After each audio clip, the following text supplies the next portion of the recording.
So, the Minecraft movie is coming out soon, and it looks pretty funny. Who are you? I am Steve. So I wanted to take some mobs from the games and the trailers and make them in my own kind of spooky style. You know, make a bit different than the movie version, which brings me to my first kind of question. Where is the Enderman? Like, this is the only image I can find online of him from the movie, and even that was scarce to find. So, like, where are they? Okay, so they do show up in a couple seconds of a teaser that came out recently, so I guess that's good reference, and I'll just work with what I've got. Okay, so for the basic structure of the Enderman, I followed the same look from the games, you know, starting with blockiness and then going into detailed stuff later, because this is going to be a spooky depiction of an Enderman, because why not? I think that'd be quite fun to do. And as you see here, I'm just placing some objects because I want to have everything laid out quickly before I begin working on the actual model. So the legs and the other limbs, like the arms, were kind of the same length, but I tried to make them long enough that they looked like an Enderman but weren't too long. So that was kind of a bit of a challenge to deal with. But yeah, I kind of ended up just getting things laid out and then just mirroring them across because that was easier than placing everything individually. And I mean, that kind of made the basic layout, which allowed me to then go into the model and start working on the actual details that I wanted. But to do that first, I had to go in, select the brushes I was going to use, and I started off trying to carve in the basic areas that the Enderman has to, you know, go in and make stuff refined, because I was trying to use the games as reference, and this was the best way I figured out to do that. So I was just going in and like carving in some basic details for the eyes and things so that I knew what I was going to do when I moved on to the actual realistic stage of things. But I was deciding that I needed to merge all of my subtools together so I could then Dynamesh and Zero Mesh everything together so that I could get a unified mesh that I could sculpt on, which is what I ended up kind of doing for this piece. And it ended up working pretty well. A few Zero Mesher attempts later, it was serviceable for what I was going to do. So then I would just go Dynamesh things together and see what worked, and I ended up getting a decent kind of look. I was kind of working on the eyes and the mouth area because in the games the Endermen are known to open their mouth. So I was experimenting with making like a open mouth maw kind of look for the Enderman versus a closed one, and I ended up going through both attempts here. I tried doing it with the closed mouth first, but then I decided that I wanted to have, for the rendering purposes, a open mouth. So you can see here I'm just experimenting with making a kind of like cube effect for the face and body.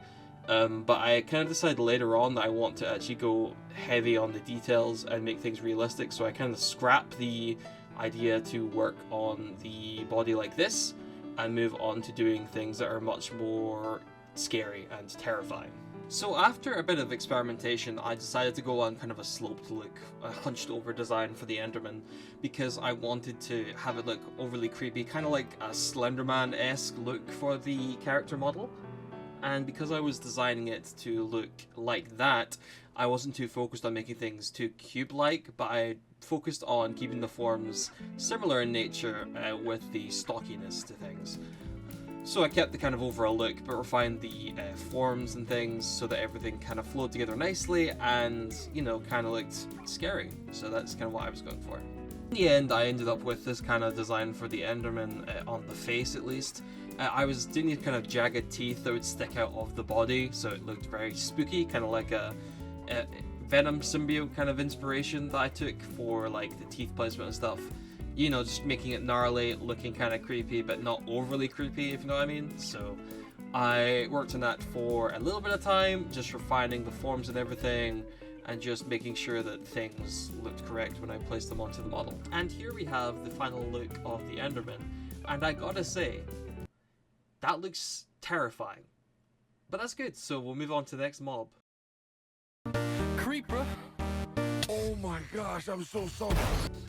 Yeah, so for the Creeper, I decided to start with the block out and just make it look like Minecraft kind of. So I started off with some cubes that I extruded using the move tool in ZBrush.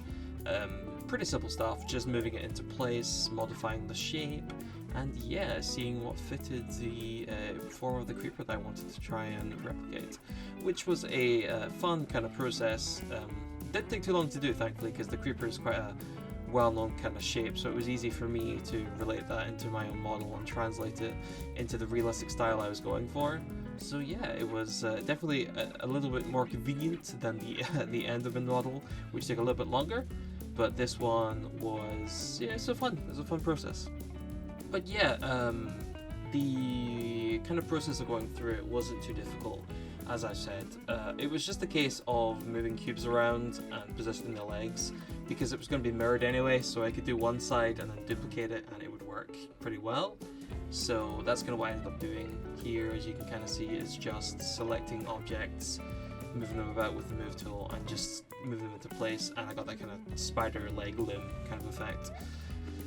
I'm not sure if that's the proper way that a limb like that would probably curve or pivot inwards, I don't know, but that's just what I went with because it looked aesthetically pleasing. So I could be wrong, but I'm sure there's insects out there that have similar kind of knee joints, so yeah, I'm sure it's fine. But that's what I went with. And as you see here, I'm just mirroring it to the other side. And then I was kind of just making sure that everything was lined up, because there's a bit of difference on the actual scale there and the position. But I was just making sure that the overall aesthetics were in place before I moved on to the actual like high poly sculpting of things, which I think was probably a smart thing to do in hindsight. So yeah. Yeah, after dynameshing things together and unifying a few meshes, I ended up with a form that I was trying to replicate for the body. I didn't think I merged the head here yet, it was just separate at this point.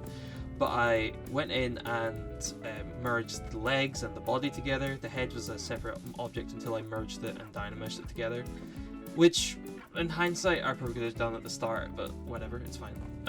It made posing a little bit easier, because this one, instead of rigging like the Enderman I did for just the pose, I put this guy in a pose to start off with and just rendered that out. Which, you know, is fine for, I think, a creeper. I don't think you're going to do much expressiveness with a creeper for just a video like this. So as you can see here, anyway, I was just working on the mouth and things. I was kind of going off an idea of like a gaping kind of maw again. You know, spooky kind of idea for the character. So I was doing that and carving in like the eye socket areas and the mouth, because a creeper kind of normally has deep kind of cavities in their face. So I figured like this isn't too far-fetched from like a realistic depiction of them, because I know in the movie it's more fluffy than scary, but I kind of wanted to make my two models in this video spooky, because both the Enderman and the Creeper also didn't really get much screen time. I think I saw the Creeper for a total of 5 frames or something, so I mean it was for the trailer I suppose, but I figured that that'd be a good idea to get the idea of mine across for what I think it could kind of look like in a scary kind of horror depiction. Because, you know, that's fun. I enjoy doing creative things, and I thought this would be a fun idea. And I think it paid off, honestly, because this guy's looking kind of terrifying, and it's only just started. So I think it's good that I kind of got on the ground running with this one, and it turned out looking pretty interesting. Yeah, I kind of moved on to the leg areas and the lower body to see how things were looking, and yeah, the face is definitely nightmare fuel, but that was what I was kind of going for, so I consider that a win, honestly. But yeah, I kind of was just working on refining the shape of the head and stuff, and like the rib cage, because I was trying to make like a distended belly plus a rib cage look, kind of like a skinny creature. With knees and things, so I had to go in and like add in some details. Obviously this is just like a rough mock concept, this isn't like a portfolio piece or anything, neither is the Enderman, so it's just a case of like making something interesting for you guys and having fun with it. And I think I made an interesting kind of look. I mean, it's kind of similar to other creeper interpretations, you know, making them just look kind of awful and gaudish, but I guess that's just a common thing between people, that we think creepers should look just the absolute worst if they were real. So yeah, I guess that's not the weirdest thing. But yeah, I think at this point I was just refining the body a little bit, you know, seeing what worked, seeing what didn't, and like carving in some areas to the back and things, because like it would look kind of weird without that, I thought. and adding some like folding bits of skin and like bits of the bone. And also, I think I fixed the ribcage a bit because it was like a little bit of blood as well. It's funny. I think I fixed the ribcage. Sorry, can't speak. Because it was too long basically. So I went and then carved it a little bit and added like the collarbone kind of thing. If a creeper even does have collarbones, I don't know. But in this scenario, let's imagine they do, because I mean, they probably have organs they want to protect unless they blow up. That in, and I kind of just went through and like carved stuff together a little bit, changed a few things around, worked on the folds and things, and yeah, I kind of just refined what I had, added some muscular detail, and you know, just small things to make it pop a little bit more. And here is my totally gross version of a creeper, which I created for you guys in the video. I hope you enjoyed it, because it was kind of gross, but I had fun. But anyway, that's the end of the video, guys. Thank you so much for watching. Let me know if you're excited to watch the Minecraft movie. After all, this was made because I myself am looking forward to watching it when it comes out, because it looks quite promising and quite funny. So we'll see if it delivers. But yeah, let me know down below what your preferred mob was. Did you like the Creeper or the Enderman more? I'd love to know. And also if there's anything that you think I should have made instead of a Creeper and an Enderman, sure, put that down in the comments as well. I'd like to know that and see you guys' thoughts. But yeah, thank you guys so much for watching. It means the world to me that you've watched this video and supported the channel. If you made it to this end of the video, the very end, thank you. It means the world to me because that helps drive engagement up and make it so other people can see the video. Yeah, and it's just awesome of you guys. So thanks for being cool, and until next time, I'll see you later. Thanks for watching, guys.